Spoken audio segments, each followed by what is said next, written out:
gracias, muchas gracias. Buenas noches, bienvenidos al programa. Yo soy Jaime Bailey, estamos saliendo en directo. Hoy es el lunes, 13 de mayo, son las 10 de la noche aquí en Miami. Hace 5 años más o menos, en La Habana, un estudiante universitario, cuyo nombre desconocíamos, se puso de pie e interpeló valiente, inteligentemente al presidente del Parlamento cubano, Ricardo Alarcón. Se hizo famoso entonces. Se llama Eliezer Ávila. Ahora tiene 27 años, es ingeniero, está de visita en Miami y ha venido esta noche al programa. Un aplauso para Eliezer Ávila, por favor. Bienvenido. Gracias. ¿Cómo estás? Muy bien.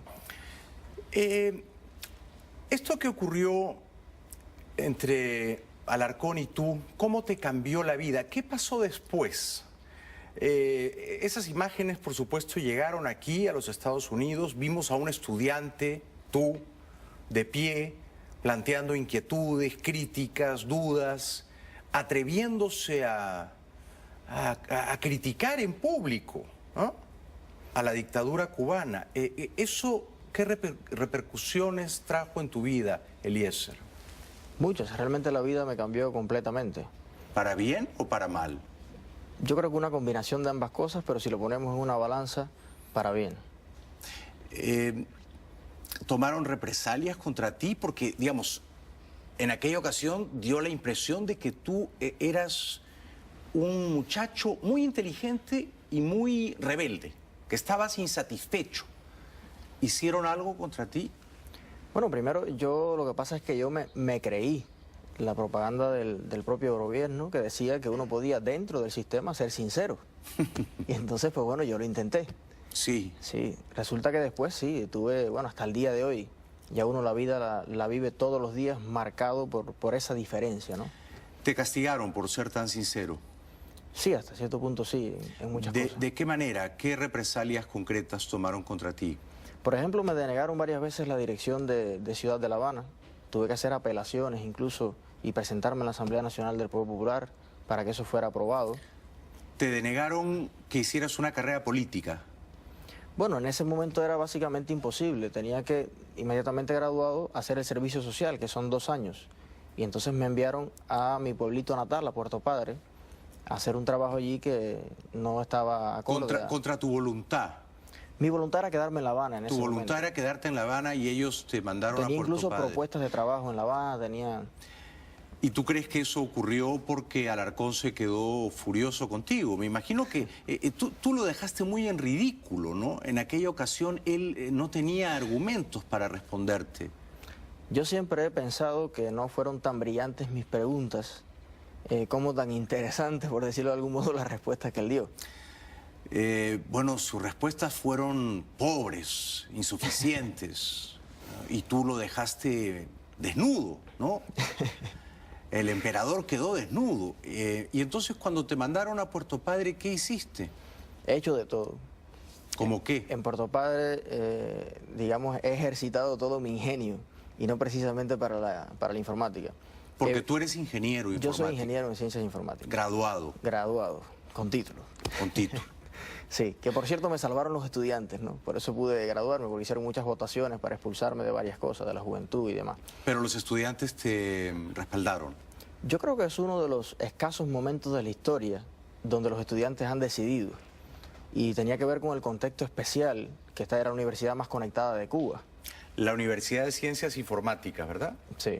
Yo por lo que vi en ese momento, Eliezer, tú en ese momento te convertiste en un líder estudiantil y generacional. Yo veía las caras de los muchachos a tu alrededor y ellos no podían creer que tú tuvieras el coraje de decir lo que estabas diciendo. Sí, yo era un poco un líder estudiantil dentro del sistema, sí, que siempre me caractericé por ser muy rebelde contra la injusticia, contra que se robaran la comida, contra todo eso, y siempre estaba como defendiendo a los estudiantes. Y tenía cierto prestigio ganado en eso. Tenías un prestigio. Y eras famoso por ser un buen orador. También un poco desde niño me llevaban a los desfiles a leer el comunicado. Sí, a mí me sorprendió mucho la fluidez con la que interpelaste a Alarcón ahí. Dije, este muchacho tiene una vocación política marcada, y la tienes, ¿no? Gracias. Pero volviendo, entonces fuiste a Puerto Padre contra tu voluntad y a ejercitar el ingenio, ¿de qué manera? Bueno, imagínate que el trabajo para mí representaba un gasto, no un ingreso. Yo trabajaba en un joven club de computación, fundamentalmente a veces cuidando niños que jugaran allí, inventándonos cualquier tipo de proyecto. En Cuba le decimos, bueno, vas para el trabajo, vas a inflar. Porque inflar significa ponerse a llenar papeles y a decir, bueno, que vas a hacer este proyecto, que vas a hacer el otro. ¿Pero te pagaban? Me pagaban $10 al mes. Ya. Y entonces yo gastaba mucho más que eso en ropa, zapatos, almuerzo, merienda.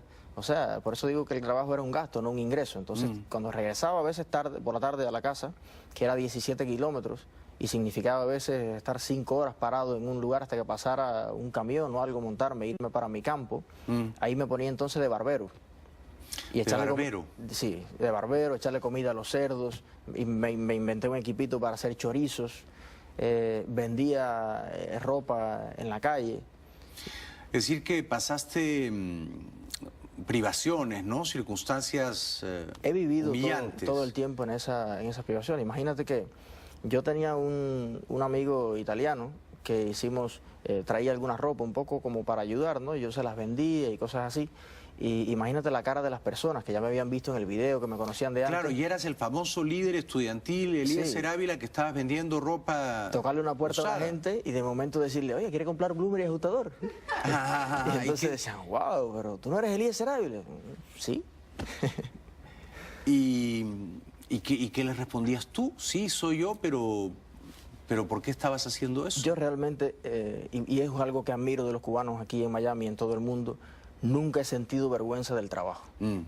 Yo soy una persona con un carácter muy independiente desde niño y creo que todo lo que uno hace para ganarse la vida honradamente es loable. Muy bien, un aplauso, ¿cómo no? ¿Tú eres comunista? No. No. Yo creo que... ¿Crees en la revolución? En Cuba hay grandes confusiones respecto a ser comunista o no lo sé. Hay gente que se dice muy comunista y nunca ha leído una línea de lo que es el comunismo y demás. Hay un proceso en Cuba que le han llamado comunista y entonces hay gente que se dice que es comunista. Pero en esencia yo creo que el cubano de raíz, de naturaleza, no es comunista. ¿Y tú alguna vez fuiste simpatizante o partidario de la Revolución Cubana, digamos, en tu juventud? Sí. Todavía eres muy joven, ¿no? Pero cuando eras más joven, ¿creías en eso? Yo fui simpatizante y defensor del sistema que hay en Cuba. ¿Y en qué momento te desencantaste? Yo tuve la suerte, por decirlo de algún modo, de ser muy comunista. Y te digo una suerte porque entonces me escogieron por eso para participar, por ejemplo, en un proyecto que se llamaba Operación Verdad, que lo he dicho en una entrevista con Joanny. Y entonces tuve el privilegio de Con poder... Joanny Sánchez, Sí, ella me entrevistó hace poco sobre ese tema. Lo vi, sí. Yo expresaba que, bueno, allí tuve la oportunidad de leer un poco más de lo que podía leer el estudiante promedio normal en la universidad. Y entonces, en determinado momento, siempre he dicho que entré como en un dilema ético. Yo me acostaba por la noche en la cama y me pasaba horas pensando, bueno, mi realidad, ¿a qué se parece más? ¿A lo que yo tengo que decir o a lo que yo estoy leyendo en internet que están denunciando tantos y tantos cubanos de la vida práctica, ¿no? Entonces realmente llegó el momento en que uno tenía que decidir para estar bien consigo mismo. Y traté de ajustarme a la verdad, a mi vida práctica. O sea que ahora tú eres ¿qué eres? ¿Eres un disidente? ¿Eres un exiliado? No, yo técnicamente diría que un disidente sí, porque disiento de la política actual del gobierno. ¿Estás en la oposición? Me opongo al gobierno cubano, sí. ¿Consideras no que... pertenezco a ningún grupo específicamente, Claro, soy un pero como ciudadano, independiente. libre. Y siempre le digo a la gente, yo lo que soy es un ingeniero. Un ingeniero. Porque no me gusta que se cree la isla, esa parte de, bueno, aquello es la oposición, esto. En Cuba la generalidad de las personas, si vamos al fondo de las cosas, nos oponemos a las cosas. Pero siempre vemos que el opositor es como una raza aparte, ¿no? Una clase independiente. Pero no, la diferencia somos contigo todos iguales. Es que tú eres un opositor que fuiste comunista, que creíste en eso y que eras uno de los jóvenes más esclarecidos de los líderes estudiantiles comunistas. O sea que yo creo que ellos tenían cifradas en ti muchas esperanzas, ¿no? Ahora, yo creo que sí. ¿Cuál fue el momento, qué año más o menos en que tú te desengañaste y dijiste esto no funciona y rompiste con aquello? En el momento que ocurre lo de Alarcón ya yo tenía una confusión grande, ¿no? Se notó, se notó. Ya como dicen por ahí, no me jugaba el billete, no sé, Sí. O sea, no me jugaba la cosa, los cálculos no me daban. Por otro lado, tampoco se notó que estabas insatisfecho, pero tampoco eras un opositor abierto. No lo era, definitivamente. No, querías mejorar el sistema desde adentro. Claro, yo pensaba que lo que pasaba es que había mucha gente que hacía mal las cosas. Sí, sí. Demasiada corrupción, Sí. La gente solo quería enriquecerse a sí mismo, Claro. y robarse la comida a los estudiantes, y bueno. Pero a partir de ese momento, y sobre todo cuando empecé mi segunda universidad, que fue enfrentarme a la vida de la calle, Claro. empezó a cambiar mi mentalidad completamente, porque decía, bueno, ahora soy un ingeniero, soy un cubano, estoy en la calle, tengo que resolver mi vida, ¿qué opciones tengo? De manera que la realidad, la cruda realidad Sí. te obligó a reformular tus conocimientos políticos, ¿no? Absolutamente. Sí, suele ser así, ¿no? ¿Y ahora cómo te definirías políticamente? Yo me defino como un político racional. Racional. Sí, no me gustan los extremos realmente. Claro, claro. Me gusta valorarlo todo en su justa medida y buscar lo mejor sin grandes Sí. pasiones. Desde un punto de vista racional, Cuba lo que tiene es una dictadura, ¿correcto? Yo creo que es correcto, Sí. sí. Es decir, que si en Cuba hubiera unas elecciones libres, limpias, los que están en el poder no seguirían en el poder. Yo creo que el pueblo tiene derecho a decidir eso. Mm.